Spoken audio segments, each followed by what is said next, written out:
Hi friends. சந்தோஷப்படணுமா இல்லை துக்கப்படணுமான்னு எனக்கு தெரில. டே 1ல நம்பர் சிஸ்டம் ஃபுல்லாக கம்ப்ளீட் பண்ணிட்டேன்னு நினச்சி சந்தோஷப்படுறதா, இல்லை டே 2ல வந்து எக்ஸாம் டேட் வந்துருச்சுன்னு நினச்சி வருத்தப்படுறதான்னு எனக்கு தெரியல.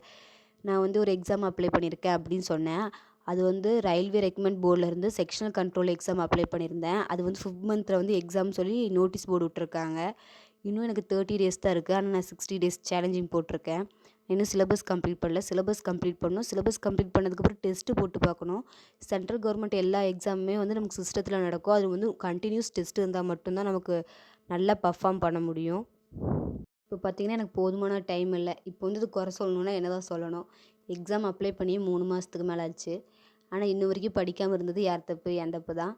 இப்போ தான் உட்காந்து ப்ரிப்பேர் பண்ணுறதுக்கே ஸ்டார்ட் பண்ணியிருக்கேன். யாராச்சும் இந்த எக்ஸாம் அப்ளை பண்ணியிருக்கீங்களா? யாராச்சும் சென்ட்ரல் கவர்மெண்ட்டில் ஆர்ஆர்பி வந்து எக்ஸாம் அப்ளை பண்ணி ப்ரிப்பேர் பண்ணிகிட்ருக்கீங்க அப்படின்னா அது எனக்கு சொல்லுங்கள். நான் ஓன் ப்ரிப்பேர் தான் பண்ணிகிட்ருக்கேன் சிலபஸை வச்சு.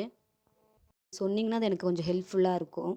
கண்டிப்பாக நிறைய பேர் வந்து படிக்கிற ஆஸ்பிரட்ஸ் இருப்பீங்க. அவங்க யாராச்சும் இதை பார்த்தீங்கன்னா கண்டிப்பாக எனக்கு கமெண்ட்டில் சொல்லிட்டு போங்க. Single stage exam.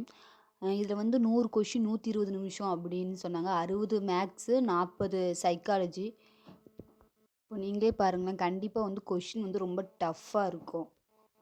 ப்ரிப்பேர் பண்ணிகிட்டு இருந்தீங்கன்னா அவங்களுக்கு ஆல் த பெஸ்ட். ஃபஸ்ட்டே ப்ரிப்பேர் பண்ணிகிட்டு இருக்கவங்க வந்து டெஸ்ட்டெல்லாம் போட்டுட்ருப்பாங்க இப்போது. அவங்களுக்கெல்லாம் இது ரொம்பவே நல்ல விஷயம். இந்த மாதிரி யாருமே ப்ரிப்பேர் பண்ணாமல் யாராச்சும் இருந்தீங்கன்னா அவங்க வந்து அவங்களும் எனக்கு சொல்லுங்கள்.